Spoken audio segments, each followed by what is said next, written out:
Pada kesempatan kali ini kita akan berdiskusi sesuai dengan mata kuliah kita, yaitu kurikulum PAUD. Kali ini kita mengambil pembahasan itu tentang pengelolaan kurikulum di masa pandemi.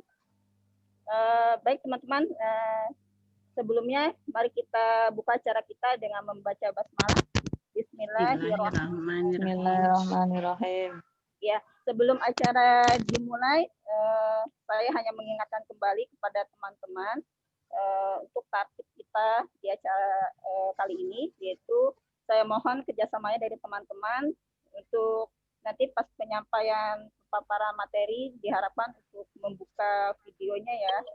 Kemudian juga tolong nanti dinonaktifkan untuk suaranya.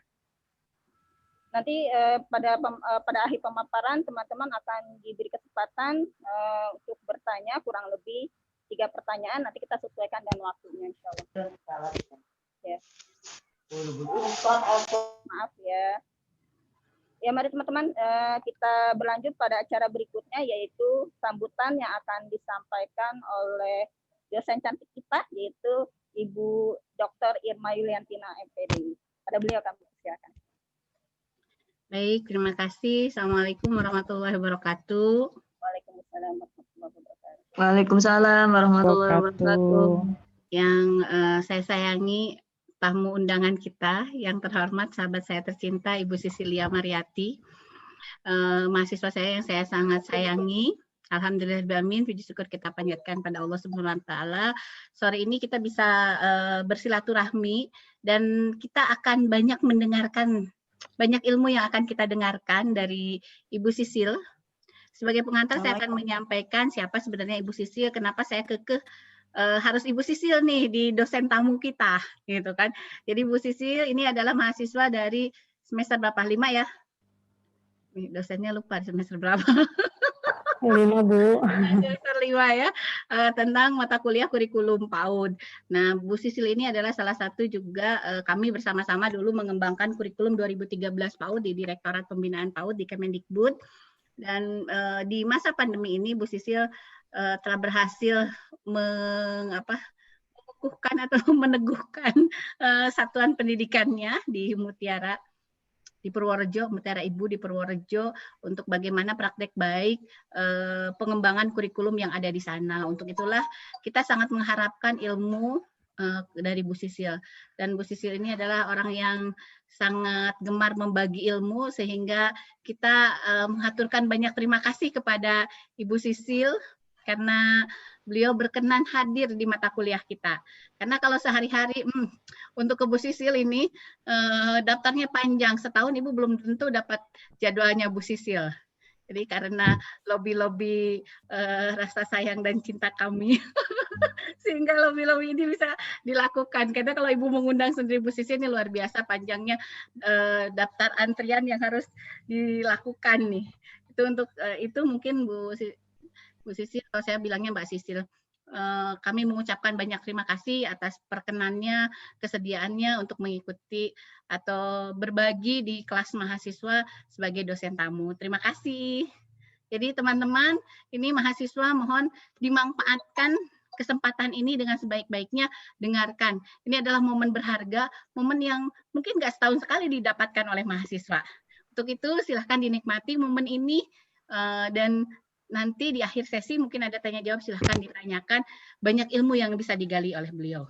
Terima kasih. Assalamualaikum warahmatullahi wabarakatuh. Waalaikumsalam warahmatullahi wabarakatuh. Atas sambutannya Ibu Irma. Ya, baik teman-teman, tadi sudah diperkenalkan ya tentang biodata beliau, Bu Sisil. Alhamdulillah, wah banyak sekali. Mudah-mudahan kita nanti bisa lebih dalam lagi, bisa mengambil pelajaran ilmu-ilmu yang tadi Bu Irma bilang harus semangat, dan ini kesempatan kita ya, karena nggak bisa 2 kali kali ini. Ya, baik teman-teman, kita lanjutkan, kita simak ya langsung ya Bu, kita simak ya pemaparan yang akan disampaikan oleh Ibu Sisilia Mariati SPI. Pada beliau kami persilakan. Baik, terima kasih Bu Rohimah. Assalamualaikum warahmatullahi wabarakatuh. Salam sejahtera. Selamat sore. Pertama untuk Ibu dosen yang kaki kanan entah di mana, kaki kiri di mana, mata kanan kemana, mata kiri kemana wae, tengertos. Ya, sampai lupa kalau hari ini adalah hari Rabu. Saya udah di depan teras dari jam 3 tadi nih. Terasnya kok nggak dibuka-buka ini ya gitu ya.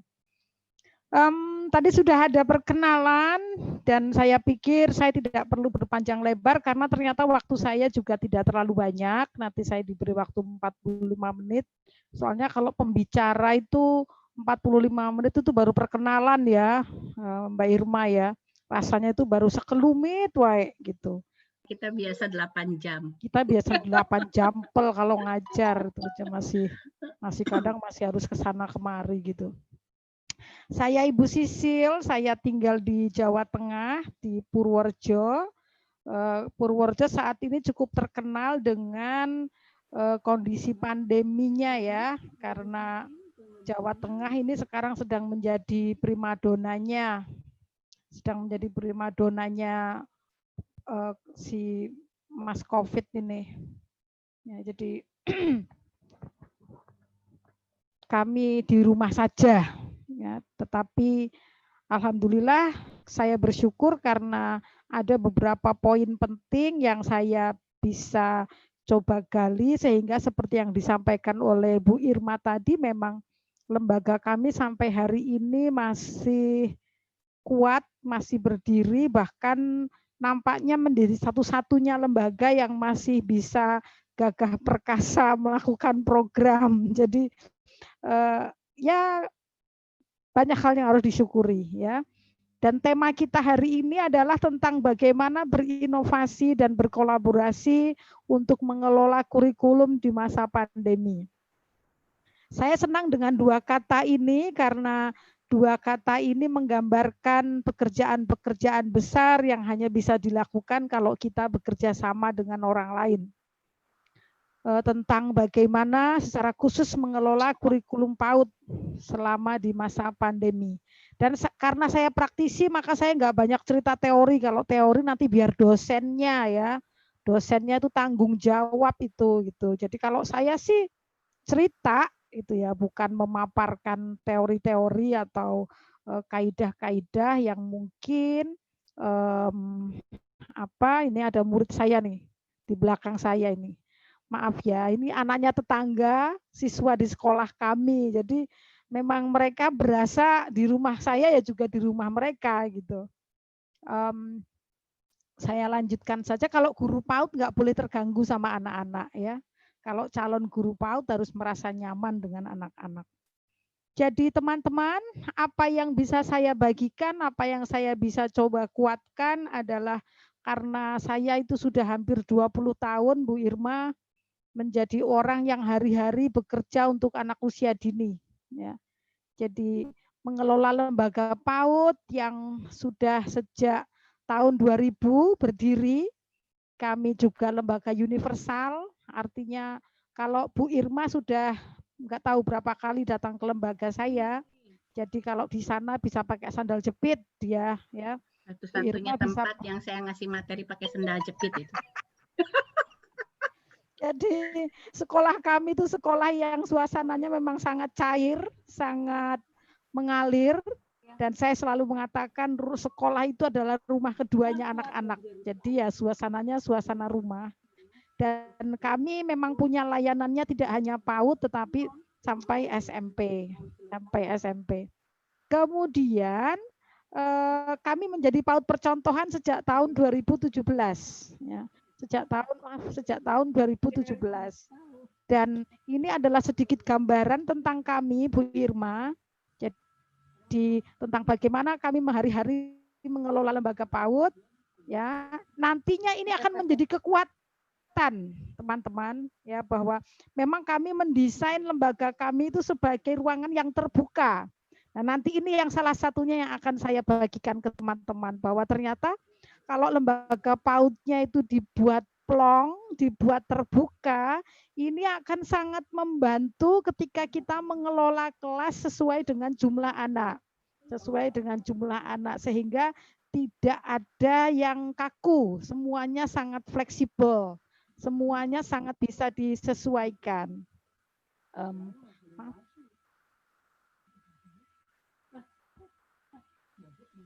Oke, dan ini adalah gambaran di mana kami hari-hari mengelola lembaga. Jadi teman-teman mungkin hampir tidak pernah menemukan ruangan yang formal di lembaga kami. Ini nanti yang akan menjadi bagian yang akan saya ceritakan di program kami ya. Apa dampaknya, apa efeknya ketika terjadi pandemi. Nah, sekarang kalau kita kembali bicara tentang kurikulum, ini Bu dosennya sudah khatam ini. Tetapi saya mau mengatakan bahwa sebenarnya kalau kita mau bicara tentang apa itu kurikulum, kurikulum itu pasti selalu berhubungan dengan yang namanya bagaimana anak-anak mendapat pengalaman. Ya, ketika anak-anak mendapat pengalaman, mereka pasti belajar. Ketika mereka berinteraksi dengan orang, alat, dengan lingkungan, pada saat itulah kurikulum sedang berjalan. Dan sampai hari ini saya sangat memegang konsep ini, teman-teman dan Bu Irma, para mahasiswa yang luar biasa. Saya sampai hari ini memegang teguh bahwa ketika saya mengelola lembaga, saya selalu berpikir, saya selalu meyakini bahwa kurikulum yang hidup itu adalah kurikulum yang hawanya itu dipenuhi dengan pengalaman-pengalaman yang dinamis, dengan pengalaman-pengalaman yang hidup, di mana anak-anak boleh menemukan hal-hal baru.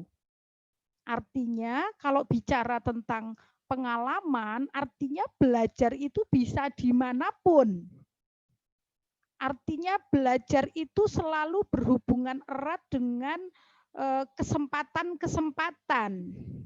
Belajar itu selalu berhubungan dengan waktu yang cukup.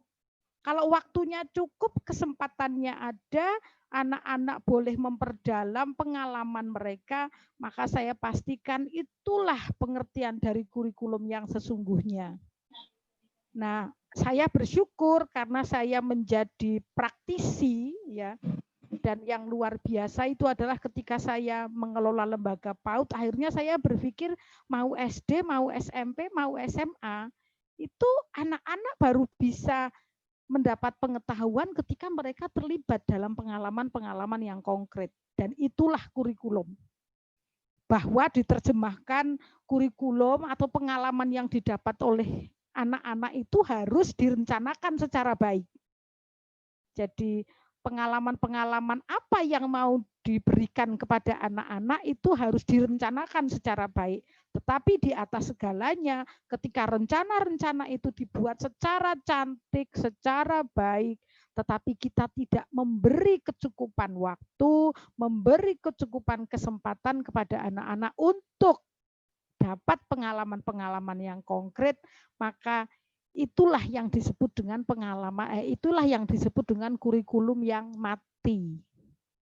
Ada tapi nggak ada. Itu. Nah, berkaitan dengan masa pandemi, teman-teman, saya akhirnya berpikir bahwa meskipun anak-anak ada di rumah, mereka juga sangat mungkin untuk dapat pengalaman. Bahkan kemarin saya diundang oleh beberapa institusi, Bu Irma, saya katakan begini, sebenarnya tidak ada yang lebih leluasa selain PAUD. Ya. Kalau di SD, SMP, SMA, anak-anak memang mendapat pengalaman di rumah, tetapi mereka kan ada targetnya. Ada ujian tengah semester, ada ujian akhir tahun, dan sebagainya. Kalau di PAUD enggak ada. Di PAUD itu justru guru-guru itu mendapat kesempatan untuk lebih lebih alamiah, lebih leluasa karena memang tidak dibatasi oleh tes-tes. Sehingga ketika tahu ada bagian mana yang belum dalam, maka anak-anak mendapat pengalaman yang lebih kuat lagi terkait kompetensi mana yang akan dibangun. Jadi saya merasa ini menjadi sangat terasa mengalir. Nah, maka ketika bicara tentang masa pandemi, saya berpikir bahwa di rumah pun anak-anak bisa mendapatkan pengalaman yang bermutu. Pengalaman yang bisa memberi kesempatan kepada mereka untuk membangun kompetensi-kompetensi mereka. Ya, kalau kita membahasakannya itu kalau orang-orang para asesor itu adalah bahasa-bahasa kurikulumnya itu kan kompetensi dasarnya dan sebagainya gitu ya. Jadi saya meyakini bahwa kompetensi-kompetensi itu bisa dibangun ketika anak-anak ada di rumah. Artinya apa? Enggak mati gaya kok. Ya. Dimanapun tempatnya, anak-anak masih bisa mendapat kesempatan untuk membangun pengalaman. Bahkan kalau di rumah nggak perlu pakai jadwal ya. Karena kalau di sekolah di 2 jam, maka 2 jam itu harus dibagi kegiatan pembukaan, kegiatan inti, kegiatan penutup. Kalau di rumah mah sami wae, mau pembukaan, mau penutup, mau inti, semuanya inti gitu. Mungkin doanya waktu pagi ketika melihat mamahnya bangun tidur, sholat subuh, anaknya sudah diajak berdoa pagi. Mungkin yang beragama Kristen atau yang beragama yang lain sudah diajak ibadah. Artinya kegiatan pembukaannya itu berjalan sangat alamiah. Kegiatan intinya kapan? Ketika guru mengajak anak-anak dengan mendesain kegiatan yang bisa ditawarkan ke rumah. Kegiatan penutupnya kapan? Nanti kalau mau tidur. Wah, artinya kurikulum yang dibangun di rumah ini, Masya Allah, menjadi kurikulum yang beban belajarnya itu tak terkatakan. Banyaknya. Cuma yang menjadi persoalan adalah ketika kita dihadapkan pada orang tua yang tidak bisa diajak bekerja sama. Artinya pada momen ini saya ingin membagikan 2 hal penting. Yang pertama bahwa kurikulum adalah kesempatan untuk mendapat pengalaman. Artinya dimanapun anak-anak menunggu mamahnya, ketika mamahnya belanja pun mereka dapat pengalaman. Mereka membangun kompetensi. Itu poin pertama. Nah, poin yang kedua adalah bagaimana strategi melibatkan orang tua, melibatkan keluarga sebagai guru yang pertama di rumah. Kalau dulu kan kita ngomong setiap orang tua adalah guru pertama dan terpenting. Kayaknya kalau dulu tuh slogan ya. Dulu sebelum pandemi. Sekarang ketika terjadi pandemi kita baru melongo. Ternyata ketika orang tua adalah guru pertama itu bermakna sebagai bencana. Kenapa? Karena orang tuanya, kemarin saya sempat mengisi workshop, mengisi webinar, mereka bilang orang tuanya tuh mintanya lembar kerja, Bu. Soalnya kalau harus main pakai piring, pakai gelas, pakai sendok tuh orang tuanya teh capek, Bu. Orang tuanya nggak ada waktu. Lalu jawaban saya apa? Bukan, Bu. Bukan itu sebenarnya. Tetapi karena sebelum pandemi, sekolah-sekolah itu gagal menempatkan diri. Gagal menempatkan diri itu artinya apa? Kita itu dalam kurun waktu yang sangat panjang, kita itu terlalu kepedean. Bahwa yang bisa mengajar di PAUD itu hanya guru PAUD. Sehingga belajar itu ya ketika anak-anak dikirim ke rumah. Bahkan termasuk di dalamnya kita hampir tidak pernah melibatkan orang tua. Bahkan ada sekolah-sekolah yang tidak kenal orang tuanya. Yang penting dapat murid. Yang penting kuotanya terpenuhi. Mau dapat anaknya siapapun itu enggak ada masalah. Dan disinilah persoalan muncul. Sehingga di awal-awal pandemi, wah ini para tim kurikulum ini dibikin pusing juga ya mencari ramuan-ramuan. Saya dan Bu Irma ini merasa tertantang betul. Ini HP tangtung terus. Ibu Sisil mohon masukan bagaimana ini Bu sekolah kami ABCD. Dan saya yakin Bu Irma juga begitu. Apalagi beliau ada di BAN. Ya. Ini lebih ngeri lagi gitu.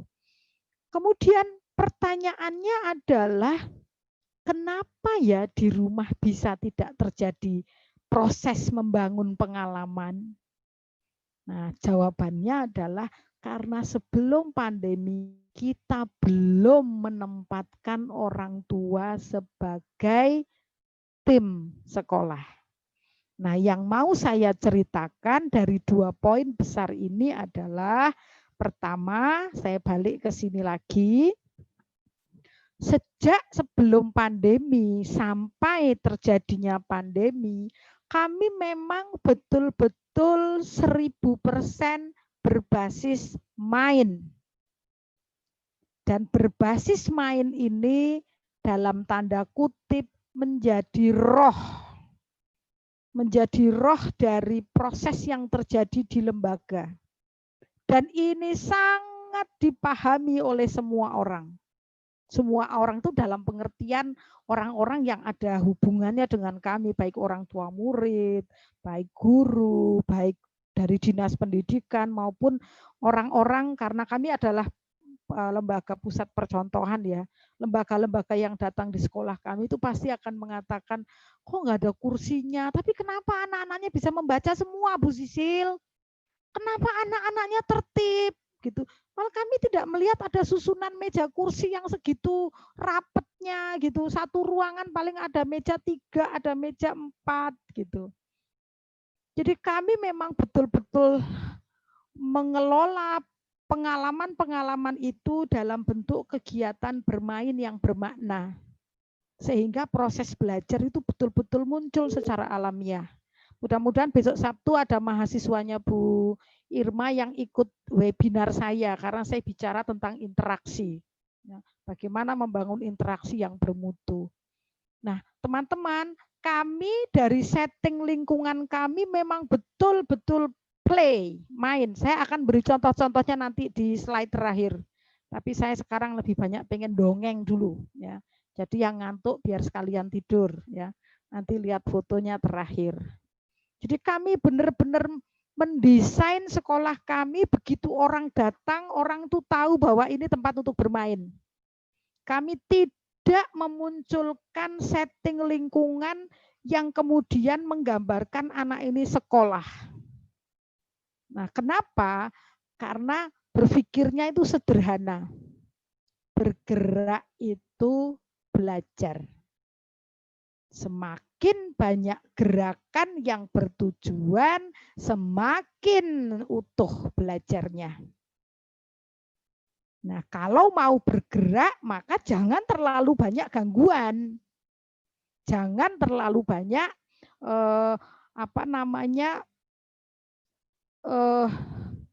kerepotan-kerepotan yang dimunculkan oleh orang dewasa.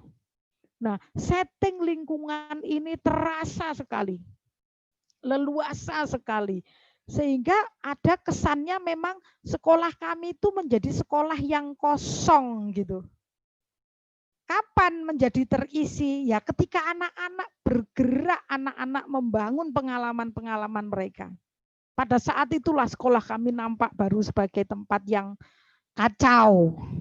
Tempat yang kacau itu adalah tempat yang kacaunya itu kacau bermakna gitu. Ada beberapa orang kayak misalnya kita ngerumpi, ribut sendiri-sendiri itu nggak bertujuan.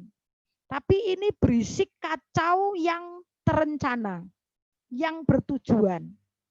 Nah, yang kedua terkait dengan bagaimana melibatkan orang tua, saya ingin sampaikan kepada teman-teman bahwa di sekolah kami ini parenting sudah tersistem. Parenting itu menjadi sebuah keharusan. Nggak datang, nggak ikut parenting berarti anaknya dikeluarkan. Nggak hadir parenting berarti siap untuk pindah. Nah, ini sudah kami terapkan sejak tahun 2008, Bu Irma.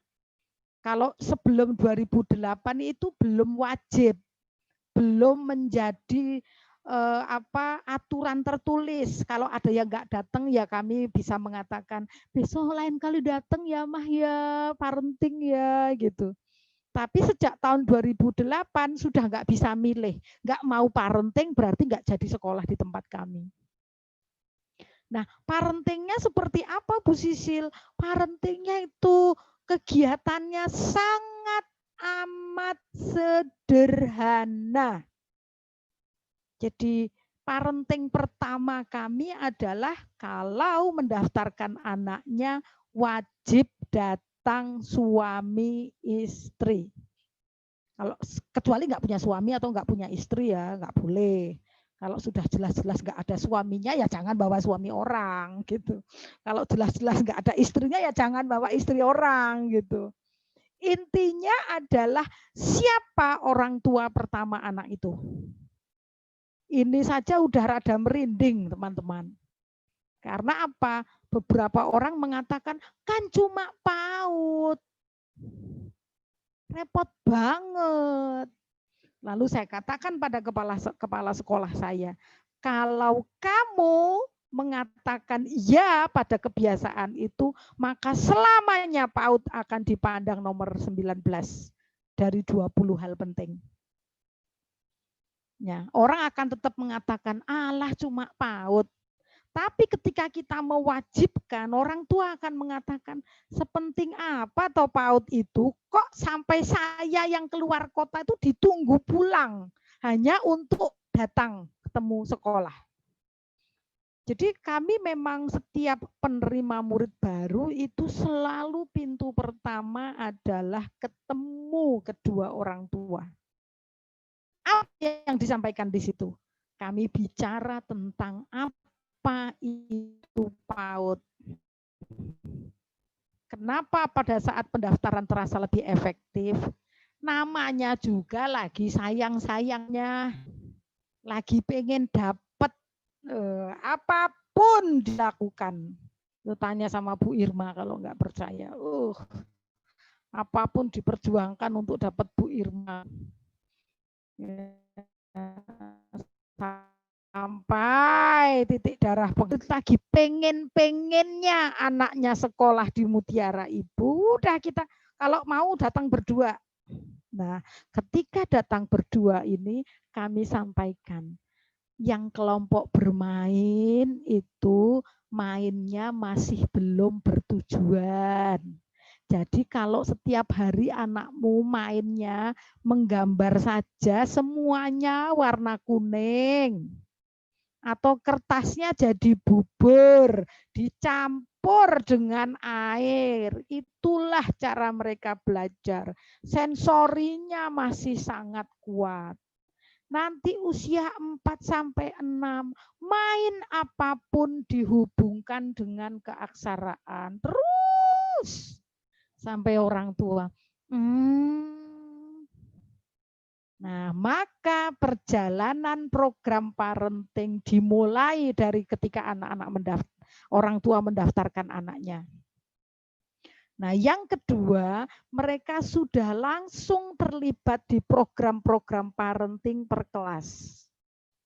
Apa yang dibahas? Yang dibahas adalah tentang lebih kenal anak, tahu tugas perkembangannya apa yang bisa dilakukan oleh orang tua. Anda bisa bayangkan teman-teman dari tahun 2008. Jadi sudah jalan berapa tahun ya Bu Rohimah? Bu Fatmawati sudah 2008, sekarang tahun 2021. Sudah 10 tahun lebih. Dan kami baru menyadari ternyata itu bermanfaat jika pandemi datang. Kenapa? Kami satu-satunya sekolah yang nggak pakai LK. Kami memanfaatkan garpu, sendok, tanaman, daun-daun untuk belajar. Dan kami memang nampaknya menjadi sekolah yang tidak terlalu sibuk dengan tidak terlalu sibuk dengan gadget, ya, dengan yang online. Karena apa? Kita merasa pemahaman orang tua 80% itu sudah benar. Maka PR-nya tinggal yang 20% itu. Nah, dari 20% itu ada 10% yang langsung pindah sekolah. Karena mau yang ada LK-nya. Lalu saya katakan, justru ini menjadi waktu yang baik untuk melihat siapa yang sudah menangkap, siapa yang belum paham. Dan siapa yang sudah matang. Enggak apa-apa. Gitu. Jadi, ketika terjadi pandemi di mana anak-anak belajar itu kalau dapat pengalaman dan kita punya orang tua yang cukup melek dengan yang namanya bagaimana anak usia dini belajar, kita benar-benar bisa mendesain program yang utuh. Program yang utuh itu yang seperti apa? Ya anak-anak berkesempatan untuk mendapat pengalaman-pengalaman. Didampingi oleh para orang tua. Nah, salah satu yang menjadi PR besar adalah bagaimana kita memberikan coaching pada orang tua. Nah, ini saya sedang menata, Bu Irma, sedang membuat semacam kurikulum proses coaching orang tua murid karena mengumpulkan dari apa yang sudah kami kerjakan sejak pandemi datang.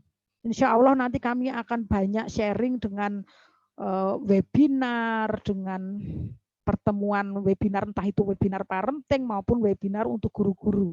Tapi ini kami sedang dalam proses pematangan. Tetapi kemarin itu yang Bu Irma sempat datang, kami membuat workshop tentang menyusun RPP yang ramah rumah.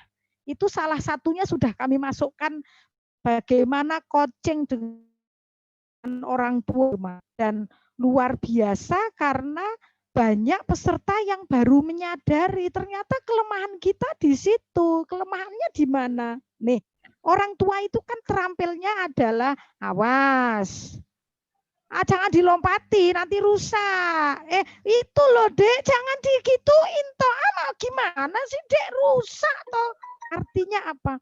Orang tua itu tidak. Walaupun dia sarjana pendidikan. Orang tua itu tidak punya keterampilan bagaimana memberi dukungan pada anaknya ketika anaknya naik ke kursi yang umurnya 2 tahun. Dia harus ngomong apa? Ketika anaknya sedang memukul-mukul panci, ini orang tuanya mesti ngomong apa? Mereka nggak ngerti yang itu. Jadi yang tadi orang tua tidak mau terlibat, mereka bukan tidak mau terlibat, tapi nggak tahu gimana caranya. Atau at least aku harus ngapain, mereka nggak ngerti.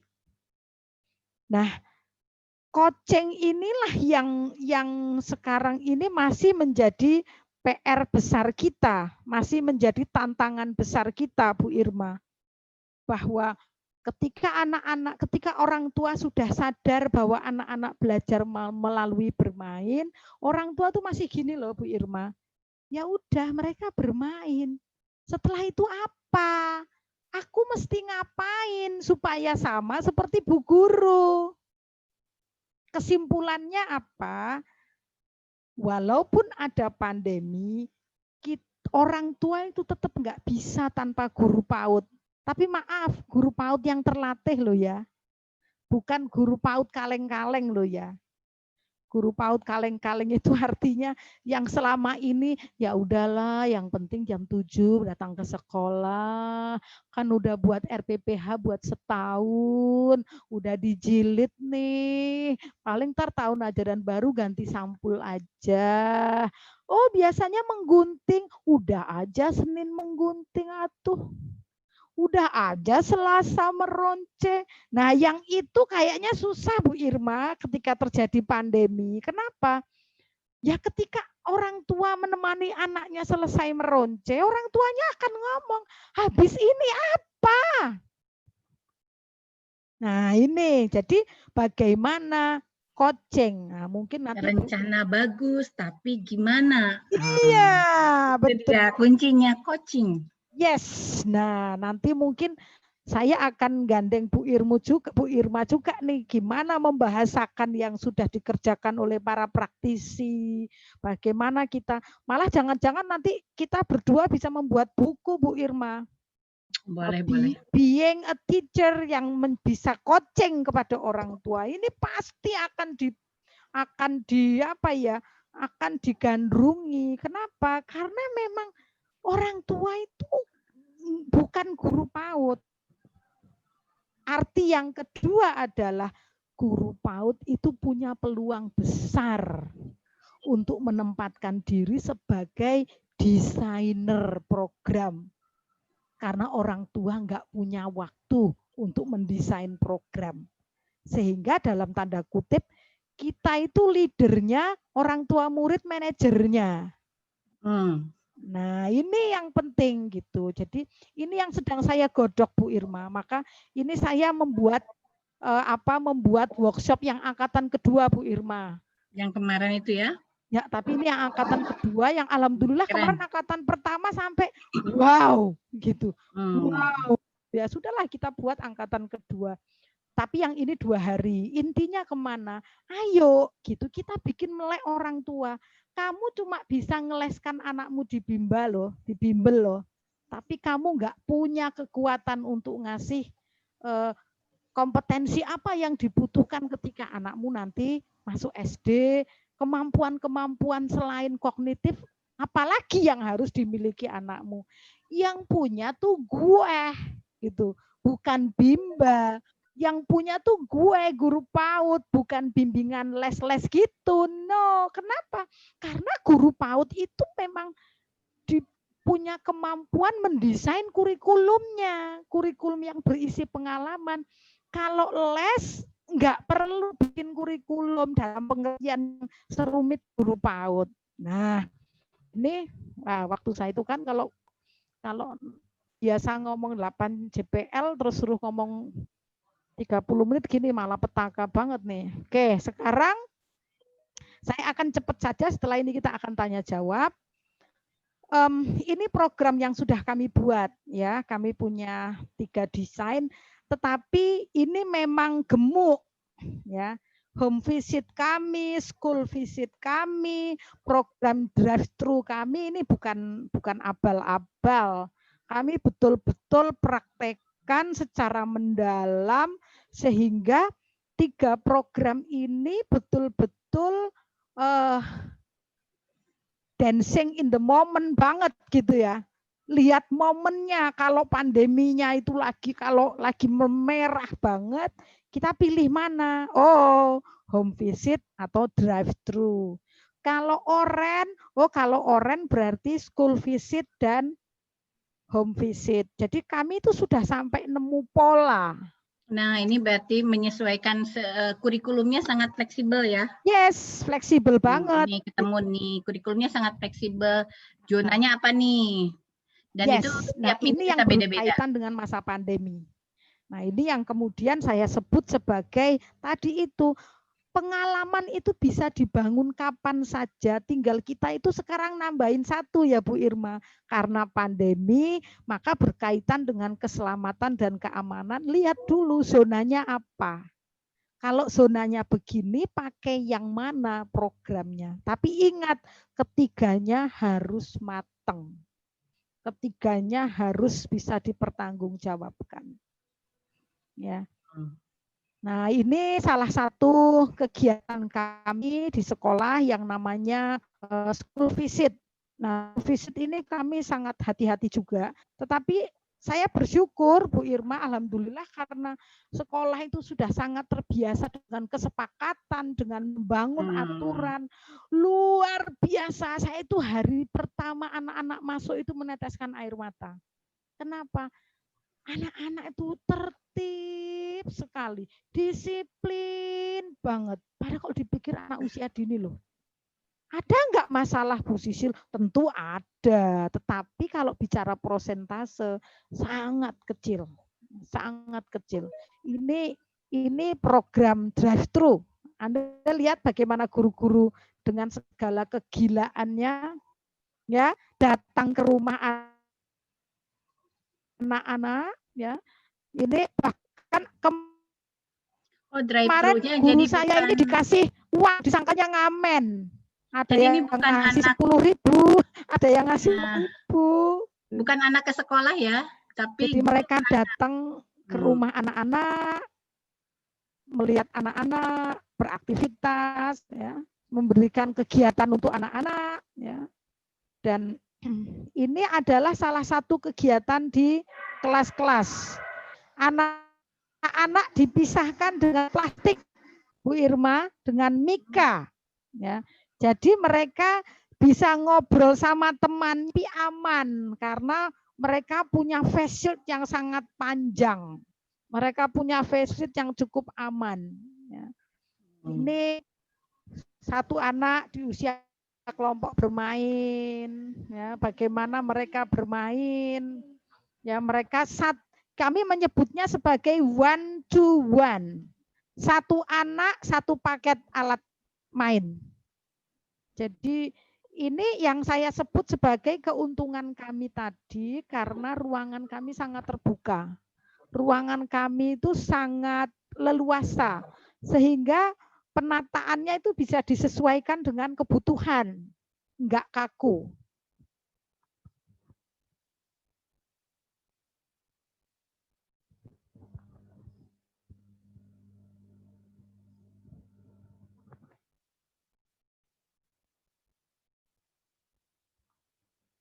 Nah, saya pikir itu yang saya bisa sampaikan karena waktu saya rupanya sudah habis.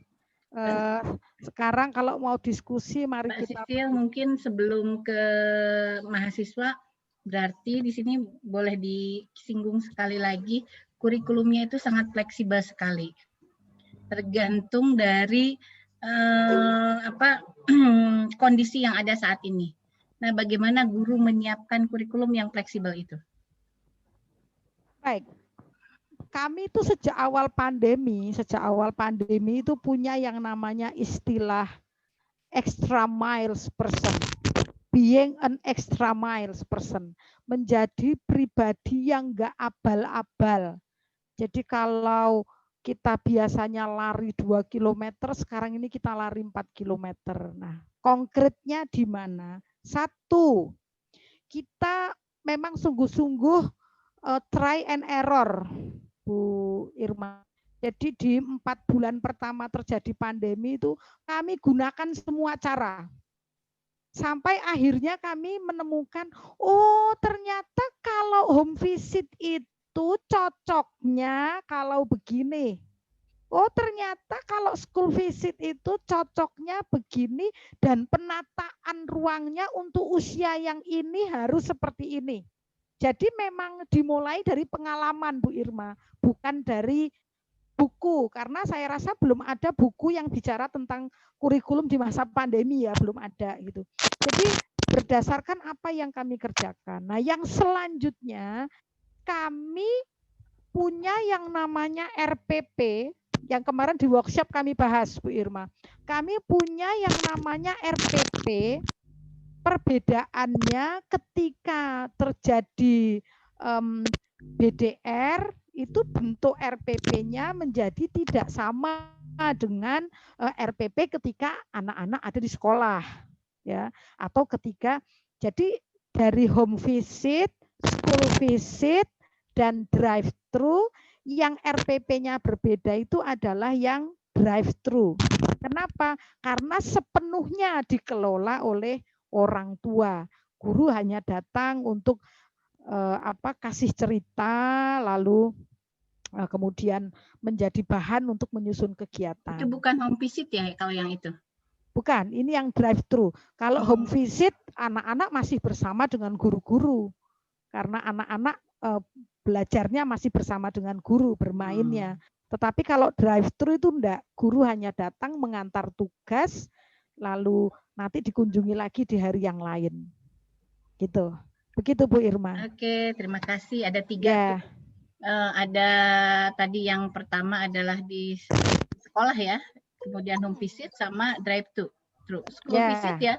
school visit, home visit, dan drive-thru. Nah, itu luar biasa, keren, dan bagaimana kurikulum itu dibangun dari percobaan. Nah, ini mungkin yang ini dibangun berarti dari diri sendiri ya, dari sekolah itu sendiri, dari komunitas yang ada di sekolah itu sendiri.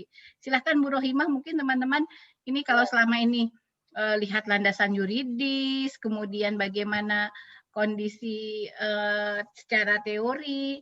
Nah, Bu Sisil membangunnya dengan cara yang berbeda nih kurikulum itu. Membangunnya justru dari kondisi yang terkini apa ya? Kita nyoba kalau begini bagaimana, yang begini bagaimana. Akhirnya didapat yang cocok yang untuk sekolahnya Bu Sisil dan belum tentu cocok untuk sekolah kita nih. Betul. Untuk sekolahnya Bu Sisil gitu kan. Tetapi cara bagaimana membangun kurikulum itulah yang harus kita gali. Nah, silakan teman-teman, masih ada waktu dari kita. Ada yang mau bertanya, silakan. Diberi 3 kesempatan dulu ya, teman-teman. Silakan, ada yang mau bertanya? Atau saya tanya nih, Bu? Silakan, Bu. Ya, ke Rohimah sendiri, kayak bertanya pertama nih, Bu Sisil, itu seberapa luas ya Bu lahannya gitu ya Bu ya? Karena melihatnya subhanallah gitu, besar sekali dan ruang-ruangnya bagus gitu ya. Terus yang berikutnya itu apa sama tidak dengan yang pernah saya dengar itu tentang sekolah alam gitu.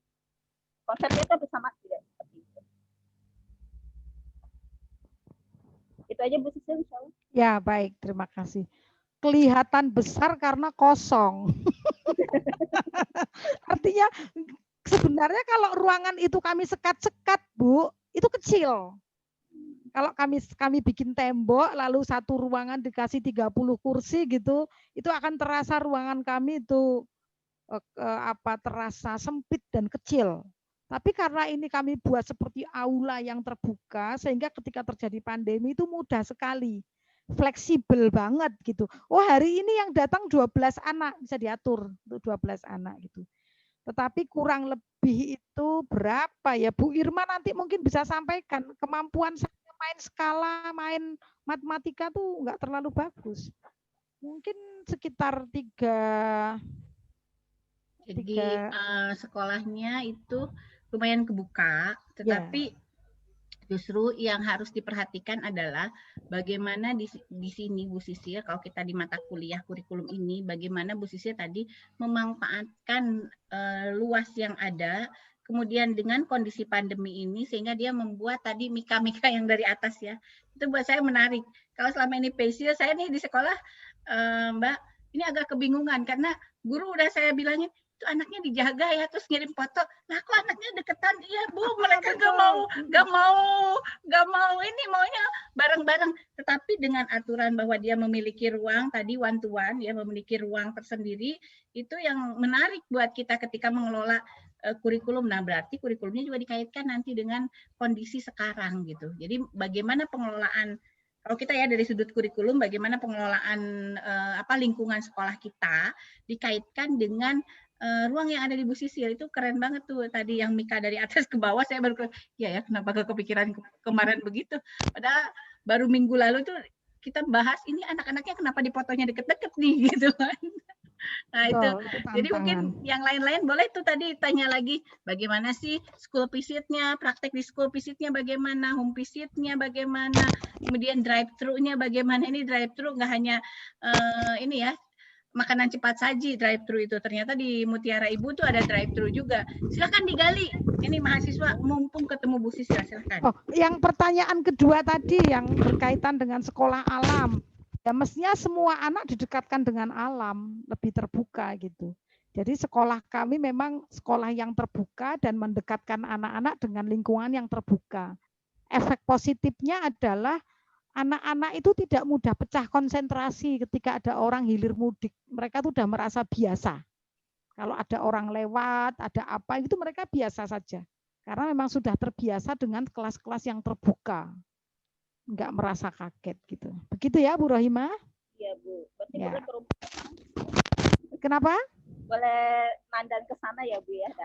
Dengan senang hati. Nanti kalau coronanya udah pergi ya. Tapi nggak boleh sekarang loh ya. Jangan sekarang. Tunggu coronanya Iya. udah nggak betah lagi sama kita ya. Ya, baik teman-teman, ada yang mau bertanya? Kita masih ada kesempatan jawab. Siapa? Bu Ya, Tutin. Bu Tutin. Silakan Bu Tutin. Assalamualaikum warahmatullahi wabarakatuh. Waalaikumsalam. Ingin lebih mendalam tentang breakthrough-nya, Ibu. Ya, gimana? Cara langkah-langkahnya untuk memberitahu kepada orang tuanya tentang breakthrough-nya itu yang lebih dibutuhkan. Maksudnya kita belum paham untuk breakthrough, pengen itu tapi belum paham, lebih dijelaskan lagi. Ya. Baik, terima kasih Bu Tutin. Kalau bicara tentang drive-thru, apa perbedaannya dengan school visit dan home visit? Ketika school visit dan home visit itu yang membedakan kan hanya tempat sebenarnya, ya. Jadi kalau ketika school visit seluruhnya dikelola oleh guru. Kalau home visit pengelolaan tempatnya itu diurus oleh orang tua. Tapi kami punya SOP yang tajam banget Pun. SOP-nya ngeri kami gitu. Nah, yang drive-thru inilah yang berbeda. Kenapa? Drive-thru itu nampak sekali bagaimana orang tua menjadi guru. Orang tua menjadi guru. Jadi skenarionya adalah satu, guru tetap yang mendesain RPP-nya, ya, tetapi di sana kami tambahkan dukungan orang dewasa. Ya. Mudah-mudahan nanti salah satu ada yang bisa gabung di workshop saya, mudah-mudahan supaya nanti bisa sharing ke teman-temannya yang satu kelas. Kemudian yang kedua, ketika guru sudah mendesain RPP, guru sudah menyiapkan paket-paket alat dan bahan yang akan dipakai. Jadi misalnya mau bermain untuk menemukan angka, berarti kalau guru sudah nyiapin mungkin ranting-ranting, balok-balok. Nah, itu nanti guru sudah telepon ke orang tua. Mah, kalau di rumah yang dipunyai ya dari yang sudah kami list ini. Oh, kalau kain itu kain apa toh, Bu? Bisa selendang mah, bisa sapu tangan, bisa jilbab, kain, bisa. Oh ada Bu, nah itu nanti di list. Apa yang tidak ada di rumah itu yang dikirim oleh guru. Nah tadi itu yang kata Bu Irma, belum tentu kita sama, belum tentu kemampuan kita sama. Maka nanti teman-teman bisa juga diskusi dengan orang tua kalau sudah terkait alat dan bahan. Mah di antara yang ini yang nggak punya apa ya? Nah nanti dikurangi atau digantikan. Kalau di rumah adanya apa ya? Gitu bisa. Supaya karena saya selalu katakan pada guru saya, semakin banyak alat dan bahannya, semakin banyak barang-barang yang digunakan untuk bermain, nanti eksplorasinya akan semakin tinggi. Semakin miskin ya semakin kecil pengalamannya gitu. Nah, kalau sudah, nanti guru akan berkunjung ke rumah anak itu sekitar ya 10 menit, 15 menit. Paling kalau pengalaman sih paling lama 10 menit. Nah, itu nanti guru akan menyampaikan apa yang akan dikerjakan selama kalau di sekolah kami itu kan kalau dikirim kegiatan Senin nanti hari Rabu sudah dikunjungi lagi. Jadi sudah meninggalkan 2 kegiatan untuk 2 hari. Nah itu orang tua sudah mendapat penjelasan. Nah nanti orang tua di RPP-nya itu dikasih dukungan. Dukungan yang diberikan kepada guru sudah memberikan bentuk dukungan kepada orang tua. Nanti kamu gini. Artinya menggantikan posisi guru. Nah itu nanti terkait dengan penilaian. Karena ini bicara tentang informasi, data-data yang didapat dari rumah. Nah, kalau orang guru ketika datang itu paling nyanyi satu lagu. Itu makanya aku terharu kalau sama guru-guruku. Ada yang bawa kencrung, ada yang bawa gitar, ada yang pakai bandonya itu dikasih daun-daun sampai jadi tontonan orang, Bu Irma. Saya itu pernah ngikutin sampai air mata saya itu jatuh. Ya Allah, guru-guruku tuh sudah benar-benar muka tembok itu. Sudah nggak punya. Itu demi anak-anaknya. Yes. Jadi begitu lihat gurunya datang itu anak-anak itu bisa melihat gurunya bawa gitar itu muridnya sudah mau nyanyi bintang kecil. Sampai kalau yang ada karyawan, ada pembantu dipanggilin, ditarik-tarik suruh ikut nyanyi. Heboh Kenapa? banget berarti. Nah, ini memberi kesan bahwa menyenangkan sekali memulai kegiatan ini. Ada toh kesan pertama begitu menggoda, mungkin masih ingat ya. Ada iklan itu tuh. Jadi nanti anak-anak akan tertarik lah. Nanti gurunya akan mengatakan, kita ketemu lagi ya hari Rabu yang ini untuk bermain. Nah itu anak-anak semangat banget itu. Anak-anak semangat banget. Nah bedanya cuma di situ. Kalau ya home visit dan school visit, guru yang mengelola sepenuhnya. Begitu Ibu Tutin Rahayu? Ya, gimana Bu Tutin? Yes, semoga cukup membantu ya. Maaf, materi sudah saya ini ya, sudah saya kirim melalui melalui grup ini. Room sudah chat. Dikirim, sudah saya unduh dan dikirim di WhatsApp grup. Alhamdulillah. Sip. Ya, terima kasih. Yuk. Silahkan yang lain. Teman-teman, ada lagi? Masih ada waktu insya Allah. Mumpung ada yang sudah melakukan.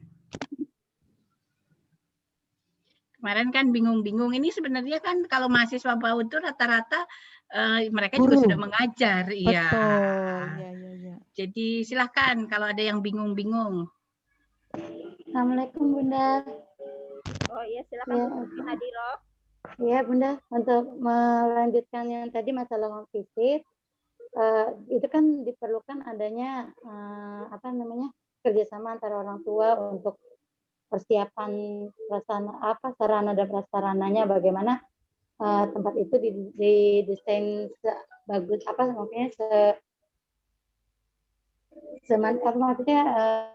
sekreatif mungkin agar anak-anak mau dalam belajar di home visit gitu ya Bunda ya. Tapi penyampaian kepada orang tuanya seperti apa gitu ya, apa yang harus kita lakukan kepada orang tua, apakah kerjasama itu akan bisa berjalan lancar gitu Bunda, soalnya kan persiapannya harus banyak gitu ya. Jadi apa yang harus kita lakukan sebagai guru kepada orang tua gitu, untuk meyakinkan orang tua bahwa dengan belajar seperti ini anak-anak akan lebih menyenangkan atau bagaimana gitu Bunda. Ya. Itu yang tadi saya sebut sebagai pentingnya melibatkan orang tua sejak awal mereka masuk. Nah, artinya ketika terjadi pandemi ini dan kita pengen memulai, memang ya cukup berat ya, karena memang sudah terlanjur orang tua masuk kurungan nih sama anaknya. Kita mau menggapainya itu agak berat. Tetapi teman-teman, ini sama sekali bukan berarti tidak bisa. Ya, jadi kita boleh meletakkan pengharapan, tapi jangan tinggi-tinggi dulu.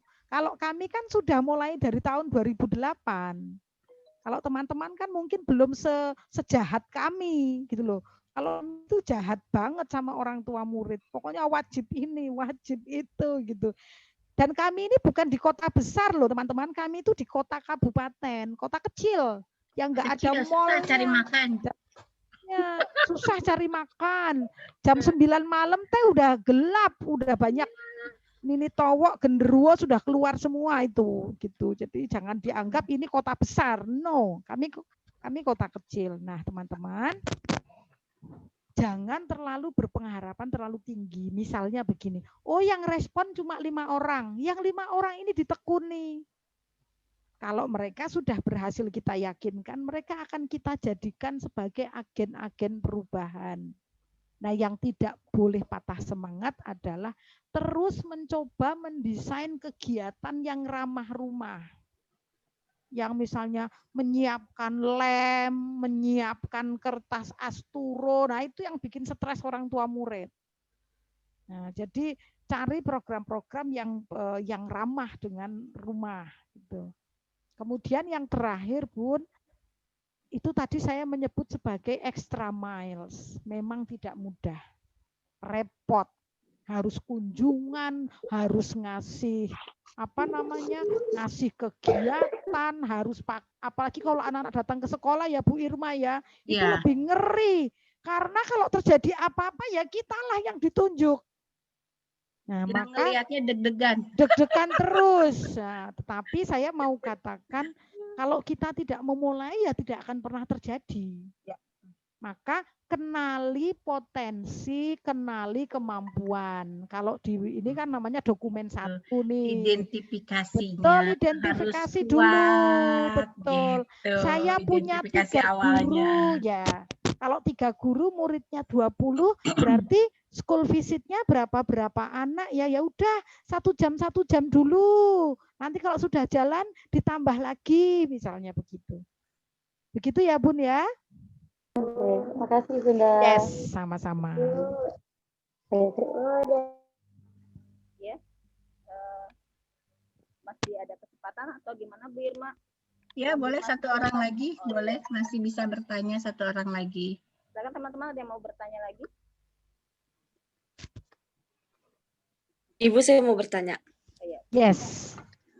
Bu Sisil, bagaimana kalau misalnya kita sudah membuat rencana kegiatan itu dengan sematang mungkin, tapi orang tuanya itu tidak mendukung kita gitu sebagai guru?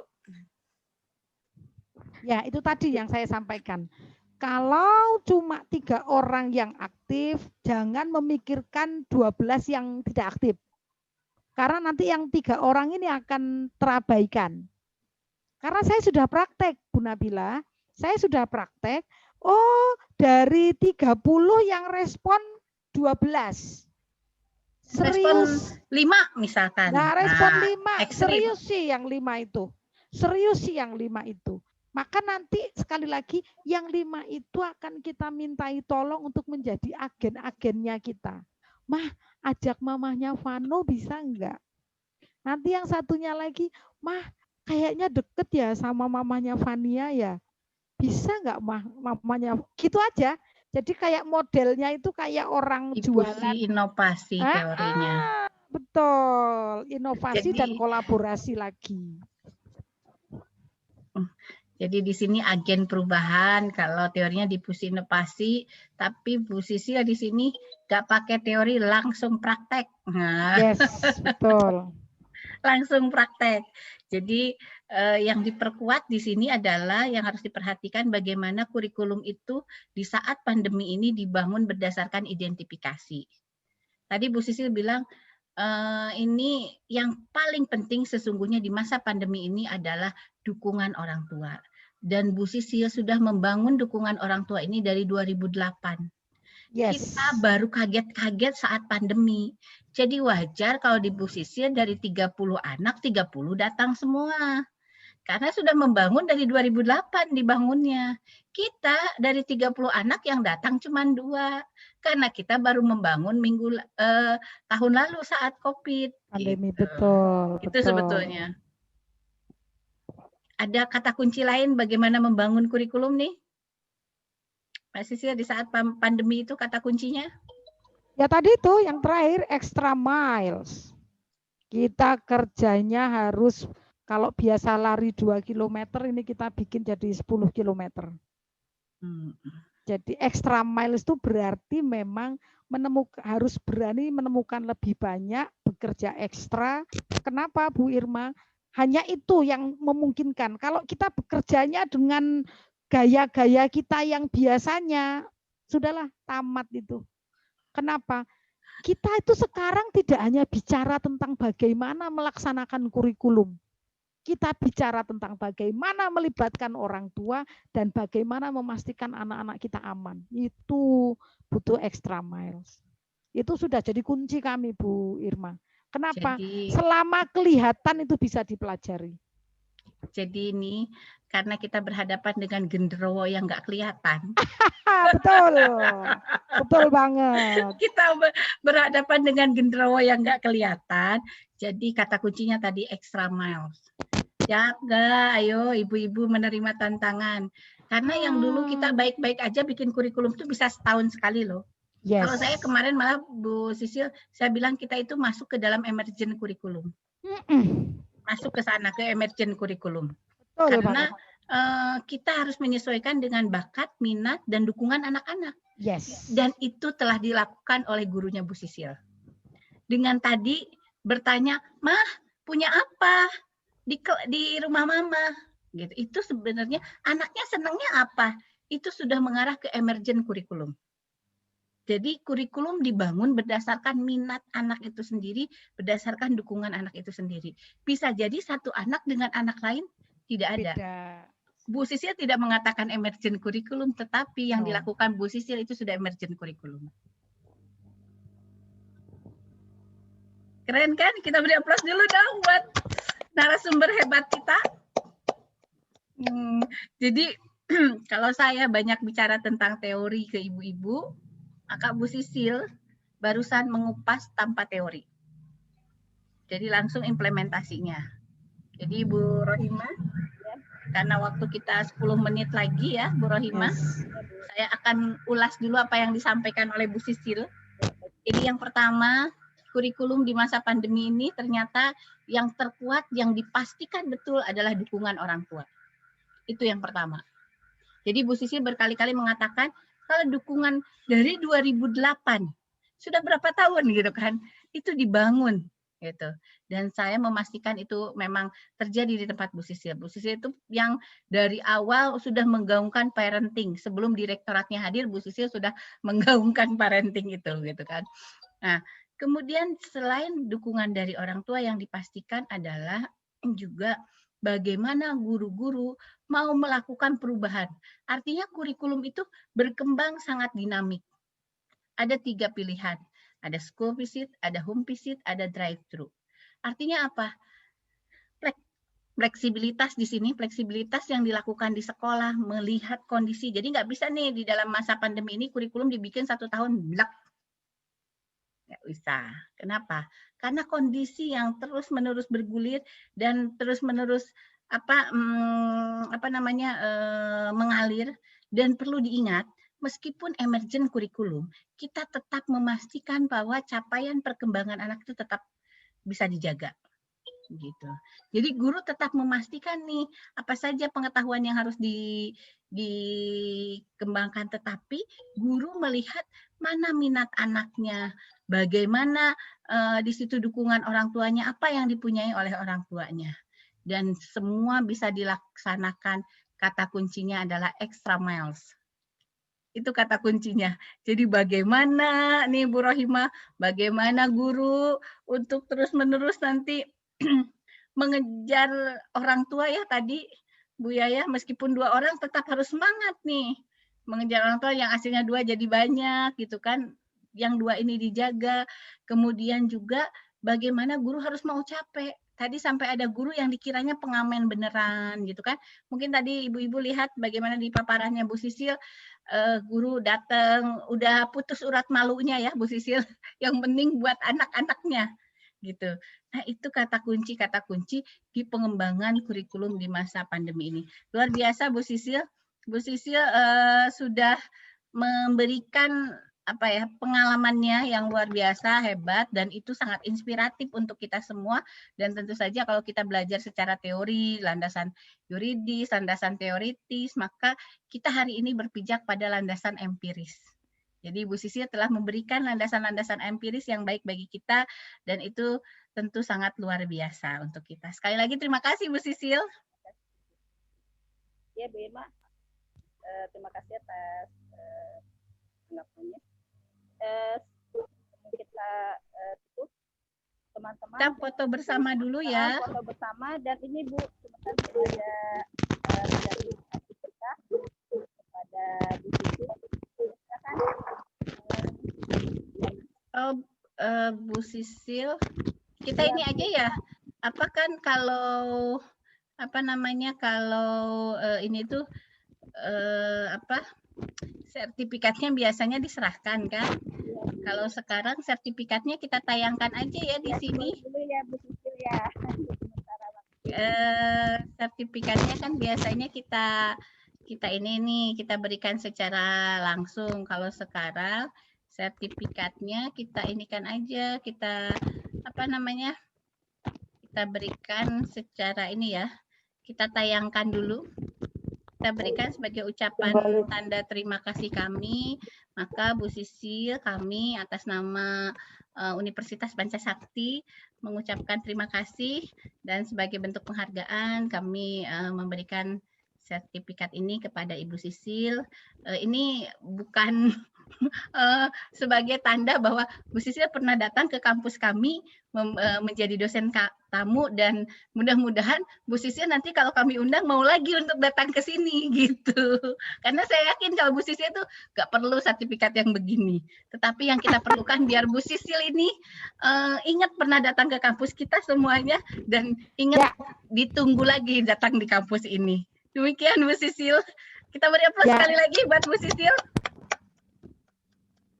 Terima kasih. Terima kasih Bu Irma. Ya, terima kasih banyak teman-teman ya. Maaf lahir batin. Salam sehat buat kita. Tetap jaga kesehatan. God bless you all. Tetap semangat. Terima kasih. Terima kasih Bunda. Terima kasih Bu Sisil atas ilmunya, sangat bermanfaat. Sama-sama. Ya. Saya pamit ya. Iya, terima kasih Bu Sisil. Sama-sama. Terima kasih banyak. Oke, Ibu-Ibu, Bu Sisil sudah pamit. Sekarang boleh silahkan nanti bikin resume dari apa yang disampaikan oleh Bu Sisil. Nanti saya akan, nggak usah dikirim, minggu depan saya akan minta secara acak mahasiswa untuk menyampaikan apa yang didapat dari hari ini. Jadi Ibu-Ibu silahkan menuliskan dengan bahasa masing-masing, disimpan sendiri-sendiri. Tetapi nanti minggu depan saya akan secara acak memilih siapa saja yang akan menyampaikan, gitu. Ya, bisa dipahami nggak? Bisa, Bu. Dikirim ya Bunda. Kenapa? Jadi nggak usah dikirim ya langsung. Nggak boleh ada yang mengirim di grup. Nggak boleh ada yang mengirim di grup. Silakan ditulis masing-masing saja. Itu sebab kenapa kami harus fokus. Harus fokus dari tadi kan saya minta ibu-ibu fokus, ibu-ibu tampilin videonya, cek karena tidak mudah menghadirkan Bu Sisil di tempat ini gitu kan.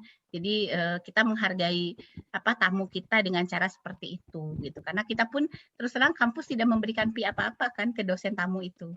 Gitu. Iya, Bunda. Jadi salah satu cara kita menghargainya adalah dengan kita benar-benar bersungguh-sungguh di kegiatan ini gitu. Itu yang saya harapkan sebetulnya. Gitu ya, kenapa saya tadi rewel. Biasanya saya nggak rewel kan, tapi hari ini saya rewel banget nih. Gitu kan. Itu karena saya ingin kita menghargai dosen tamu kita, karena dosen tamu kita itu tidak mendapatkan apa-apa loh dari kita gitu kan, sebetulnya kita yang mendapatkan banyak ilmu. Oke, baik Ibu-ibu, mungkin itu yang bisa saya sampaikan. Terima kasih, alhamdulillah sukses ya acaranya. Nanti kita buka lagi, ketemu lagi hari Rabu depan. Saya itu memang harus diingatkan. Tadi padahal WA-an sama Sipa ya, tadi mohon maaf. WA-an sama Sipa, tetapi karena saya juga harus rapat di sebelah, jadi fokusnya lupa ini hari apa. Saking hektiknya acaranya. Memang tadi itu pandemi ini tidak membuat kita, kalau saya secara pribadi pandemi ini tidak membuat kita santai, justru bahkan kadang 2-3 laptop itu harus bersamaan gitu. Jadi memang luar biasa. Tadi extra mile itu betul-betul yang disampaikan oleh Bu Sisil. Oke, baik Ibu-Ibu, terima kasih. Silahkan dibuat resumenya masing-masing dan minggu depan kita bahas. Oke, kita tutup Ibu, dengan hamdalah ya. Ibu aku mau nanya, Bu, maaf. Alhamdulillah. Ya Nabila. Ibu itu resumenya diketikkan berapa halaman, Bu? 1 halaman saja. Ditulis saja, masing-masing ditulis, segera ditulis. Mau diketik boleh, tulisan tangan boleh. Nanti saya akan bertanya sesuatu yang tentu saja tidak ada di paparan itu, tetapi ada di penjelasannya Bu Sisil. Dan saya akan bertanya kepada ibu-ibu. Oke? Makasih Bu. Semakin menulis lengkap semakin bagus karena nggak tahu kan apa yang mau saya tanyakan. Gitu. Baik, Bunda.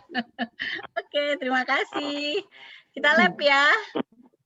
Ya, Bunda. Assalamualaikum semuanya. Semoga manfaat ya hari ini ya. Waalaikumsalam warahmatullahi wabarakatuh. Oke, semoga bermanfaat hari ini. Terima kasih. Assalamualaikum. Salam.